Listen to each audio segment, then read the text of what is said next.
আজকে আমরা এসি একটা বিয়ে বাড়িতে, 3 বছর পর একটা বিয়ে বাড়ির ইনভিটেশন পেয়েছিলাম। তো আমরা গেছিলাম সবাই হচ্ছে কন্যাযাত্রী। এই দেখো, এটা হচ্ছে আমার একটা দিদা হয়, মানে যে মেয়ে তার দিদা, মানে আমাদেরও সম্পর্কে দিদা হয়। তো আমরা গেছিলাম কন্যাযাত্রী। এটা ছিল আমার একটা বিয়ানের বিয়ে। ওই যে দেখো আমার বিয়ান, আর ওই সাইডে হচ্ছে বিয়াই। তো আমি গেছিলাম আমাদের বাড়ি থেকে, তোমাদের দাদা ভাই, আমি, আমার বড় যা, ওর বড়দা, তারপরে আমাদের সৃজিতা, আমরা সবাই গেছিলাম। তো আমরা ঘুরতে ঘুরতে চলে এসেছি আমাদের বিয়ানের রুমটাতে। এত সুন্দর সাজিয়েছিল না খাটটা, মানে মনে হচ্ছিল কি বলবো, কিছু বলবো না, থাক।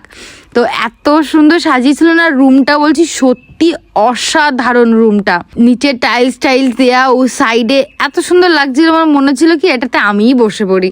যেহেতু আমাদের তো এভাবে বিয়েটা হয়নি, যার জন্য একটু মনে মনে আফসোস করছিলাম। তো এদিকে চলে আসলো, আমরা বাইরে চলে এসেছিলাম। তো এদিকে আমার কোমর বিচিটা না ছিঁড়ে গেছে। তারপরে ও আমাকে